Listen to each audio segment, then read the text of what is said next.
ഒരാൾ പെട്ടെന്ന് നിങ്ങൾക്ക് എല്ലാമായി മാറുന്നത് എന്തുകൊണ്ടാണെന്ന് നിങ്ങൾ എപ്പോഴെങ്കിലും ചിന്തിച്ചിട്ടുണ്ടോ? നിങ്ങൾ നിർത്താൻ ശ്രമിക്കുമ്പോഴും നിങ്ങളുടെ മനസ്സ് എന്തുകൊണ്ടാണ് അവരെക്കുറിച്ച് ചിന്തിച്ചുകൊണ്ടേയിരിക്കുന്നത്?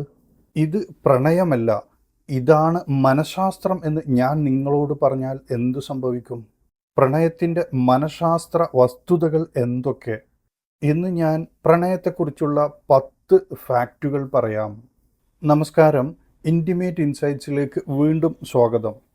ലൈംഗികാരോഗ്യവും മാനസിക ശാരീരിക ബന്ധങ്ങളും സംബന്ധിച്ചുള്ള പുരാതനവും ശാസ്ത്രീയവുമായ അറിവുകളും റൊമാൻറ്റിക് മോട്ടിവേഷൻ കഥകളും നിങ്ങളിലേക്ക് എത്തിക്കാൻ ശ്രമിക്കുന്നു.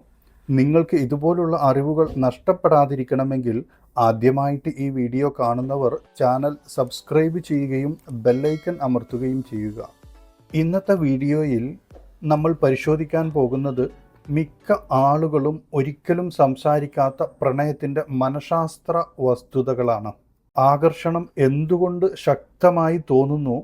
വേർപിരിയലുകൾ എന്തുകൊണ്ട് ആഴത്തിൽ വേദനിപ്പിക്കുന്നു? പ്രണയം ചിലപ്പോൾ ബുദ്ധിമാന്മാരായ ആളുകളെ യുക്തിരഹിതമായി പെരുമാറാൻ പ്രേരിപ്പിക്കുന്നത് എന്തുകൊണ്ട്? ഇന്ന് ഞാൻ ഈ വസ്തുതകൾ വിശദീകരിക്കുന്നു. ഈ വീഡിയോ അവസാനം വരെ കാണുക അല്ലെങ്കിൽ കേൾക്കുക. കാരണം ഈ വസ്തുതകളിൽ ഒന്ന് നിങ്ങളുടെ സ്വന്തം പ്രണയകഥയെ വിശദീകരിച്ചേക്കാം.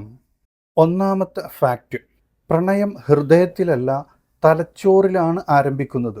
നിങ്ങൾ പ്രണയത്തിലാകുമ്പോൾ നിങ്ങളുടെ ഹൃദയമല്ല ആദ്യം പ്രതികരിക്കുന്നത്, നിങ്ങളുടെ തലച്ചോറാണ്. തലച്ചോർ ഡോപാമൈൻ, ഓക്സിറ്റോസിൻ തുടങ്ങിയ രാസവസ്തുക്കൾ പുറത്തുവിടുന്നു. ഇത് ആനന്ദം, ആവേശം, വൈകാരിക ബന്ധം എന്നിവ സൃഷ്ടിക്കുന്നു. അതിനുശേഷം മാത്രമേ നിങ്ങളുടെ ഹൃദയം ശാരീരികമായി പ്രതികരിക്കാൻ തുടങ്ങുകയുള്ളൂ. അതുകൊണ്ടാണ് പ്രണയവും തീവ്രവും നിയന്ത്രിക്കാനാവാത്തതും ആസക്തിയുളവാക്കുന്നതുമായി അനുഭവപ്പെടുന്നത്. അതൊരു വികാരമായി മാറുന്നതിന് മുമ്പുള്ള ഒരു രാസപ്രവർത്തനമാണ്. രണ്ടാമത്തെ ഫാക്റ്റ്: നേത്രസമ്പർക്കം വഴി ആകർഷണം സൃഷ്ടിക്കാൻ കഴിയും. മനഃശാസ്ത്രം പറയുന്നത് കുറച്ചു നിമിഷങ്ങൾ മാത്രം നേത്രസമ്പർക്കം നിലനിർത്തുന്നത് വൈകാരിക ബന്ധം വർദ്ധിപ്പിക്കുമെന്നാണ്. നിങ്ങളുടെ തലച്ചോറ് നേത്രസമ്പർക്കത്തെ താല്പര്യവും വിശ്വാസവുമായി വ്യാഖ്യാനിക്കാൻ തുടങ്ങുന്നു. ചിലപ്പോൾ വാക്കുകളില്ലാതെ പോലും മനസ്സ് ഇതുവരെ നിലവിലില്ലാത്ത ഒരു ബന്ധത്തെ സങ്കല്പിക്കാൻ തുടങ്ങുന്നു. അതുകൊണ്ടാണ് നേത്രസമ്പർക്കം ശക്തമായി തോന്നുന്നത്. നിങ്ങളുടെ തലച്ചോറ് നിശബ്ദതയെ അർത്ഥം കൊണ്ട് നിറക്കുന്നു. മൂന്നാമത്തെ ഫാക്റ്റ്: മൗനം ആഗ്രഹത്തെ വർദ്ധിപ്പിക്കും. ആരെങ്കിലും എപ്പോഴും ലഭ്യമാകുമ്പോൾ തലച്ചോറിന് സുരക്ഷിതത്വം തോന്നുന്നു. പക്ഷേ അതൊരു ആവേശമല്ല. എന്നാൽ പ്രതികരണങ്ങൾ മന്ദഗതിയിലാകുകയോ പരിമിതമാകുകയോ പ്രവചനാതീതമാകുകയോ ചെയ്യുമ്പോൾ തലച്ചോറ് കൂടുതൽ ചിന്തിക്കാനും കൂടുതൽ സങ്കല്പിക്കാനും കൂടുതൽ ആഗ്രഹിക്കാനും തുടങ്ങുന്നു. അതുകൊണ്ടാണ് മൗനം ചിലപ്പോൾ ശ്രദ്ധയേക്കാൾ ആകർഷകമായി തോന്നുന്നത്. പൂർണ്ണമായി ആക്സസ് ചെയ്യാൻ കഴിയാത്തതിന് മനസ്സ് വിലമതിക്കുന്നു. നാലാമത്തെ ഫാക്റ്റ്: പ്രണയം ആസക്തിയുടെ അതേ തലച്ചോറ് മേഖലയെയാണ് സജീവമാക്കുന്നത്. ശാസ്ത്രീയ പഠനങ്ങൾ പറയുന്നത് ലഹരി വസ്തുക്കളുടെ ആസക്തിയുടെ അതേ തലച്ചോറ് മേഖലകളെയാണ് പ്രണയം സജീവമാക്കുന്നത് എന്നാണ്. അതായത് ലഹരി വസ്തുക്കൾ ഉപയോഗിക്കുമ്പോൾ തലച്ചോറിൽ ഉത്തേജനം ഉണ്ടാക്കുന്നു. അതേപോലെ പ്രണയവും തലച്ചോറിനെ ഉത്തേജിപ്പിക്കുന്നു. അതുകൊണ്ടാണ് പ്രണയം ആനന്ദകരമായി തോന്നുന്നത്. ബ്രേക്കപ്പുകൾ മന്ദതയും തളർച്ചയും പിൻവലിക്കൽ അഥവാ വിഡ്രോവൽ സിൻഡ്രോം പോലെയും തോന്നുന്നത്. വേദന സാങ്കല്പികമല്ല, വൈകാരിക ഉത്തേജനത്തിൻ്റെ പെട്ടെന്നുള്ള നഷ്ടവുമായി നിങ്ങളുടെ തലച്ചോറ് അക്ഷരാർത്ഥത്തിൽ പൊരുത്തപ്പെടുകയാണ്. അഞ്ചാമത്തെ ഫാക്റ്റ്: പരിചയം തോന്നുന്ന ആളുകളിലേക്ക് നമ്മൾ ആകർഷിക്കപ്പെടുന്നു. പലരും അറിയാതെ തന്നെ അവരുടെ മുൻകാലങ്ങളിലെ ആളുകളുമായി, പ്രത്യേകിച്ച് ബാല്യകാല അനുഭവങ്ങളോട് വൈകാരികമായി സാമ്യമുള്ള പങ്കാളികളിലേക്ക് ആകർഷിക്കപ്പെടുന്നു. അനാരോഗ്യകരമായ പാറ്റേണുകൾ പോലും സുഖകരമായി തോന്നാം. കാരണം തലച്ചോറ് അനിശ്ചിതത്വത്തേക്കാൾ പരിചയത്തെയാണ് ഇഷ്ടപ്പെടുന്നത്. അതുകൊണ്ടാണ് ചില ആളുകൾ എന്തുകൊണ്ടെന്ന് തിരിച്ചറിയാതെ ഒരേ ബന്ധത്തിലെ തെറ്റുകൾ വീണ്ടും വീണ്ടും ആവർത്തിക്കുന്നത്. ആറാമത്തെ ഫാക്റ്റ്: സ്നേഹം യുക്തിസഹമായ ചിന്തയെ താൽക്കാലികമായി കുറയ്ക്കുന്നു. പ്രണയത്തിൻ്റെ തുടക്കത്തിൽ വിധി നിർണ്ണയിക്കാൻ ഉത്തരവാദികളായ മേഖലകളിലെ പ്രവർത്തനം തലച്ചോറ് കുറക്കുന്നു. അതുകൊണ്ടാണ് ശ്രദ്ധിക്കപ്പെടേണ്ട കാര്യങ്ങൾ അദൃശ്യമായി കാണുന്നതും കുറവുകൾ ആകർഷകമായി തോന്നുന്നതും.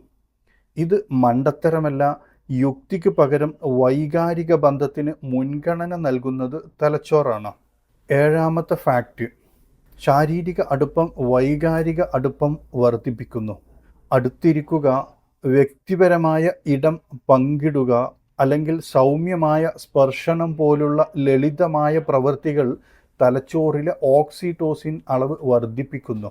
ഓക്സിറ്റോസിൻ വിശ്വാസവും അടുപ്പവും ശക്തിപ്പെടുത്തുന്നു. അതുകൊണ്ടാണ് ശാരീരിക അടുപ്പം നിലനിൽക്കുമ്പോൾ വൈകാരിക അടുപ്പം വേഗത്തിൽ വളരുന്നത്. നിങ്ങളുടെ തലച്ചോറ് സുരക്ഷയെ അടുപ്പവുമായി ബന്ധപ്പെടുത്തുന്നു. എട്ടാമത്തെ ഫാക്റ്റ്, പ്രണയത്തിന് നിങ്ങളുടെ വ്യക്തിത്വത്തെ മാറ്റാൻ കഴിയും.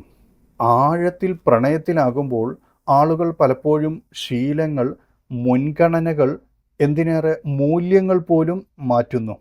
നിങ്ങളുടെ തലച്ചോറ് പങ്കാളിയുമായി ഐഡൻറ്റിറ്റി ലയിപ്പിക്കാൻ തുടങ്ങുന്നു. നിങ്ങൾ അവരെ സ്നേഹിക്കുക മാത്രമല്ല, നിങ്ങൾ അവരെപ്പോലെ ചിന്തിക്കാൻ തുടങ്ങുന്നു. ഇതുകൊണ്ടാണ് പ്രണയം നഷ്ടപ്പെടുന്നത് നിങ്ങളുടെ ഒരു ഭാഗം നഷ്ടപ്പെടുന്നത് പോലെ തോന്നുന്നത്.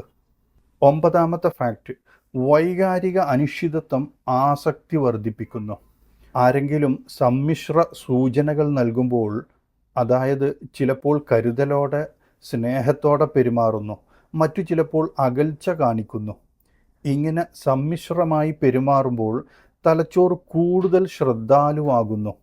അനിശ്ചിതത്വം മനസ്സിനെ സജീവമായി നിലനിർത്തുന്നു. അത് ഉത്തരങ്ങൾക്കായി തിരയുന്നത് തുടരുന്നു. അതുകൊണ്ടാണ് വ്യക്തത ശാന്തമായി തോന്നുന്നത്, എന്നാൽ അനിശ്ചിതത്വം ആസക്തി ഉണ്ടാക്കുന്നതായി തോന്നുന്നു.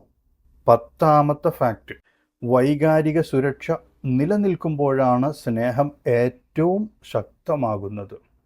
സ്നേഹത്തിൻ്റെ ഏറ്റവും ആഴമേറിയ രൂപം തീവ്രമായ ആകർഷണമല്ല, മറിച്ച് വൈകാരിക സുരക്ഷയാണ്. തലച്ചോറിന് സുരക്ഷിതത്വം അനുഭവപ്പെടുകയും മനസ്സിലാക്കപ്പെടുകയും അംഗീകരിക്കപ്പെടുകയും ചെയ്യുമ്പോൾ അടുപ്പം ദീർഘകാലം നിലനിൽക്കും. യഥാർത്ഥ സ്നേഹം ആവേശം കൊണ്ടല്ല, അത് ശാന്തത, വിശ്വാസം, വൈകാരിക സ്ഥിരത എന്നിവയെക്കുറിച്ചാണ്. പ്രണയം മാന്ത്രികവും വേദനാജനകവും ആശയക്കുഴപ്പമുണ്ടാക്കുന്നതും ആണെങ്കിലും പ്രണയം മനോഹരമാകുന്നത് എന്തുകൊണ്ടാണെന്ന് വിശദീകരിക്കുന്ന ചില ശക്തമായ പ്രണയത്തിൻ്റെ മനഃശാസ്ത്ര ഫാക്റ്റുകൾ ആണ് ഇതുവരെ വിവരിച്ചത്. ഇന്നത്തെ വീഡിയോയിലെ വിവരങ്ങൾ നിങ്ങൾക്ക് ഇഷ്ടമായെങ്കിൽ ഈ വീഡിയോ ലൈക്ക് ചെയ്യാനും ഹൈപ്പ് ചെയ്യാനും ഷെയർ ചെയ്യാനും മറക്കരുത്. നിങ്ങളുടെ അഭിപ്രായങ്ങൾ താഴെ കമൻറ്റ് ചെയ്യുക. ഇതുപോലുള്ള കൂടുതൽ വീഡിയോകൾക്കായി ഇൻറ്റിമേറ്റ് ഇൻസൈറ്റ്സ് സബ്സ്ക്രൈബ് ചെയ്യാനും മറക്കരുത്.